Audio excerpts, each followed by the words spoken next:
Indian இந்த படத்தோட கதையை பற்றி பார்க்கணும்னா, சுதந்திர போராட்டத்தில் நேதாஜி சுபாஷ் சந்திர போஸோட இராணுவ படையில் போராடின வீரர் சேனாபதி தன்னோட மனைவி மகளோட குடும்பத்தோட சந்தோஷமாக ஒரு கிராமத்தில் வாழ்ந்துக்கிட்டு இருக்கார். திடீர்னு ஒரு நாள் கேஸ் விபத்தில் அவரோட மகள் உயிருக்கு போராடிட்டு இருக்க நிலையில் ஹாஸ்பிட்டல் போகும்போது அவங்க உயிரை காப்பாற்றுறதுக்காக டாக்டர்ஸ்லேருந்து அதிகாரிகள் எல்லாரும் லஞ்சம் கேட்குறாங்க. ஆனால் லஞ்சம் தர முடியாது அப்படின்னு சொல்லி பிடிவாதமாக மறுத்துடுறாரு. அதில் அவரோட மகளோட உயிர் போயிடுது. இப்போ கோபத்தில் சேனாபதி ஒரு முடிவு எடுக்கிறார். அது என்னன்னா, இந்த நாட்டை வெள்ளைக்காரங்கள்டேருந்து காப்பாற்றிட்டோம், கொள்ளைக்காரங்கிட்டேருந்து காப்பாற்றணும் அப்படின்னா அரசு அதிகாரிகளை கொலை பண்ணணும் அப்படின்னு முடிவு பண்ணி வரிசையாக கொலை செய்ய ஆரம்பிக்கிறாரு.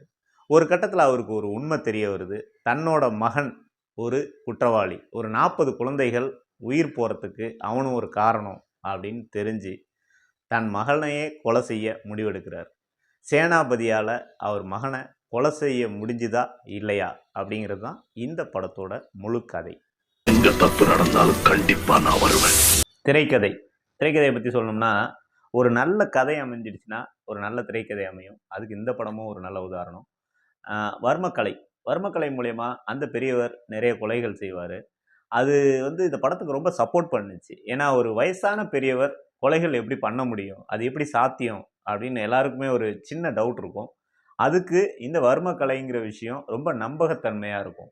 அப்புறம் கஸ்தூரியோட ஃப்ளாஷ்பேக், அந்த சேனாபதியோட மகள் எப்படி இறந்து போகிறா, அதனால் அவர் என்ன முடிவு எடுக்கிறாரு அப்படிங்கிறதுக்காக ஒரு அழுத்தமான ஃப்ளாஷ்பேக். அதுவும் சங்கர் சாரை பற்றி கேட்கவே வேணாம். அவரோட திரைக்கதைகளில் ஃப்ளாஷ்பேக் ரொம்பவே வலுவாக இருக்கும். அது இந்த படத்துலையும் ரொம்ப சிறப்பாக இருக்கும். அப்புறம் மனோரமா அவங்களோட நடிப்பு ரொம்ப அற்புதமாக இருக்கும். அதுலேயும் குறிப்பிட்டு சொல்லணும்னா, அந்த அரசாங்க அலுவலகத்தில் ஒவ்வொருத்தரும் எப்படி லஞ்சம் வாங்குவாங்க, ஒருத்தரை கடந்து அந்த லஞ்ச பணம் ஒவ்வொரு அதிகாரியாக போய் எப்படியெல்லாம் சேரும் அப்படின்றத சொல்லியிருப்பார். அதோட பாதிப்பையும் சொல்லியிருப்பார். அந்த காட்சிலாம் ரொம்ப அருமையாக இருக்கும். அப்புறம் குறிப்பிட்டு சொல்ல வேண்டிய இடம், தன்னோட மகனையே கொலை பண்ணணும் அப்படின்னு சொல்லி சேனாபதி முடிவெடுப்பார்.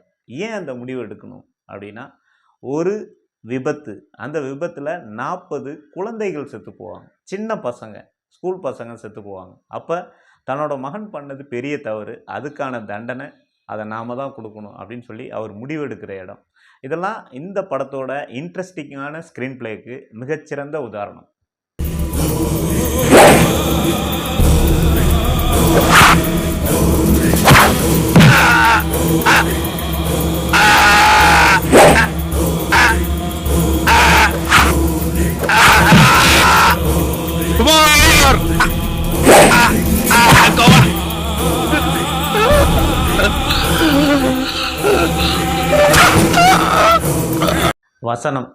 வசனத்தை பற்றி சொல்லணும்னா, சுஜாதா சார் ஒரு படத்துக்கு வசனம் எழுதுகிறாருனாலே அந்த படத்தில் ரொம்ப ஸ்பெஷலாக ஒரு விஷயம் இருக்கும். அதுவும் சங்கர் சார் படத்துக்கு வசனம் எழுதுகிறாருன்னா கேட்கவே வேணாம்.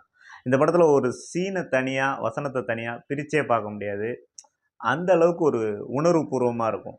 எல்லாருக்குமே தெரிஞ்ச ஒரு விஷயம், எல்லாருமே அடிக்கடி சொல்கிறது, இந்தியன் படத்தில் ஒரு சீனை பர்டிகுலராக சொல்லுவாங்க. அது என்னென்னா, அந்த சேனாபதி தன்னோட மகனை கொலை செய்ய முடிவெடுத்து வீட்டிலேருந்து புறப்படுவார்.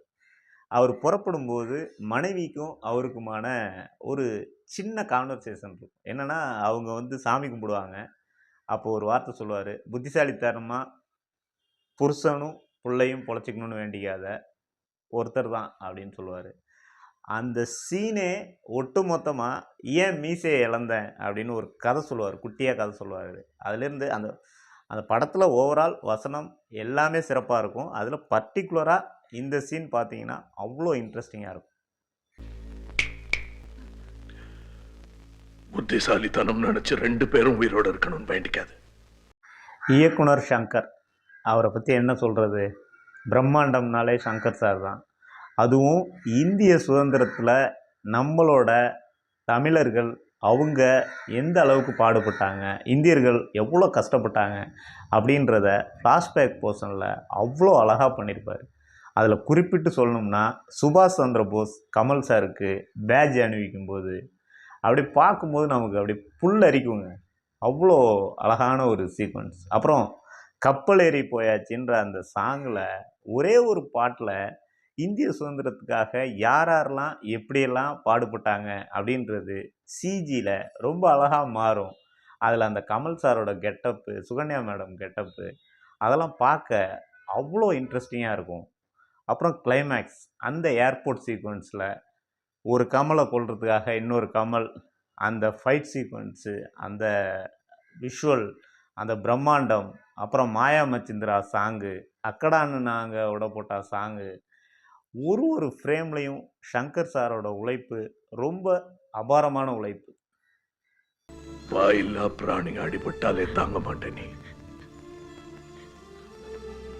40 பச்சை குழந்தைங்க தப்பு இல்லையா? புத்திக்கு தெரியுது, மனசுக்கு தெரியல. எனக்கு மனசு புத்தி எல்லாமே ஒண்ணுதான். இந்த படத்தோட சினிமாட்டோகிராஃபி பற்றி சொல்லணும்னா ஜீவா சார், அவர் இப்போ உயிரோடு இல்லை.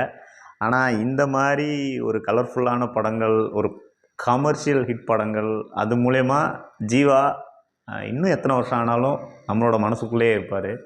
இந்த படத்தில் அவரோட ஒளிப்பதிவு பற்றி சொல்லணும்னா முதல்ல டக்குன்னு ஞாபகம் வர்றது பச்சை கிளிகள் தோளோடு சாங். அந்த கிராமம், அந்த க்ரீனிஷாக அந்த போர்ஷனே ரொம்ப அழகாக இருக்கும். அப்புறம் அந்த சுதந்திர போராட்ட காலகட்டத்தில் நடக்கிற விஷயங்களாக இருக்கட்டும், அப்புறம் கேரளா சீக்வன்ஸ்லேருந்து ஒட்டு மொத்தமாக ரொம்ப தி பெஸ்ட் அப்படின்னு ஜீவா சாருக்கும் சொல்லலாம், சங்கர் சாருக்கும் சொல்லலாம். ரொம்ப அழகான ஒளிப்பதிவு. பச்சை கிளிகள் தோளோடு பாட்டுக்குயிலோ மடியோடு ஊரோடும் ஆனந்தத்தின் எல்லை. அதோட இசையை பற்றி சொல்லணும்னா இப்போ இந்தியன் 2ல் தாத்தா வராரு கதற விட போகிறாரு அப்படின்னு அந்த பாட்டெல்லாம் கேட்கும்போது அப்படியே உள்ளார நம்ம கதற மாதிரி இருக்குது. ஏன்னா இந்தியன் படத்தில் எல்லா சாங்கும், அந்த ஓப்பனிங் சாங்லேருந்து அக்கடான்னு நாங்கள் விட போட்டா சாங்லேருந்து மாயா மச்சந்திரா சாங்கு, டெலிஃபோன் மணி போல் சிரிப்பவழி விழா, கப்பல் ஏறி போயாச்சா சாங்கு, அதுவும் இந்த பச்சை கிளிகள் தோளோடலாம் என்ன மாதிரி மெலோடிஸ், அந்த ஜேசுதாஸ் சாரோட குரல் வேறு லெவலுங்க. அப்புறம் பேக்ரவுண்ட் ஸ்கோரு, ஒவ்வொரு கொலை கமல் பண்ணும்போதும் ஒரு ஒரு அழகான பேக்ரவுண்ட் ஸ்கோர் இருக்கும், வேறு லெவல். உந்தன் காலில் வெற்றி போல் கூட நடப்பே. அக்கடான்னு நாங்க விட போட்டா, துக்கடான்னு நீங்க எட போட்டா, உனையும் இணையும் புனைவோங்க, உலக படமாய் தருவோங்க. சொன்னா சொன்னா இவள் அங்கம் தங்கம் தானா, அந்த விண்ணில் ஆனந்தம் இந்த மண்ணில் ஆனந்தம். நடிப்பை பற்றி என்ன சொல்கிறது, அதுவும் கமல் சார் பர்ஃபார்மன்ஸை பற்றி நம்மளாம் சொல்கிறதுக்கு என்ன இருக்குது. ஆல்ரெடி நாயகன்லேயே மிரட்டியிருப்பார் வயசான கெட்டப்பில், அதுவும் இந்த படத்தில் வந்து இப்படி ஒரு கெட்டப் வந்து ரொம்ப சர்ப்ரைஸாக இருந்துச்சு. அதுவும் அந்த வயசான கமல் வந்து ரொம்ப சூப்பர் பர்ஃபார்மன்ஸ். அப்படியே நேர் உல்ட்டாவாக ஒரு சின்ன வயசு கமல், ரெண்டுமே 2 ஜானரில் இருந்துச்சு. ரொம்ப நல்லா பர்ஃபார்ம் பண்ணியிருப்பாங்க. இதில் ரொம்ப ரொம்ப ஆச்சரியமாக ஒரு ஒரு சுவாரஸ்யமாக இருந்தது சுகன்யாவோட கேரக்டர் தான். அவங்கள்ட்டேருந்து அப்படி ஒரு பர்ஃபார்மன்ஸை எதிர்பார்க்கவே இல்லை. ரொம்ப நல்லா பண்ணியிருப்பாங்க. அப்புறம் கவுண்டமணி செந்தில் காமெடி அல்டிமேட். இப்பவும் பார்த்தா யூடியூப்பில் பயங்கர ஹிட்டாக போயிட்டுருக்கோம். புடிங்க புடிங்க, பெத்த அப்பன வெறி பிடிச்ச நாய் தூக்கிட்டு போய் தூக்கல போடுங்க சார். வயசாய் போய் பைத்தியம் முடிச்சு கத்தியை தூக்கிட்டு அலையறான். கை கால உடங்கி சார். பெத்தப்பன எங்கேயாவது புள்ளைய கொல்லுவானா சார்? கிழட்டு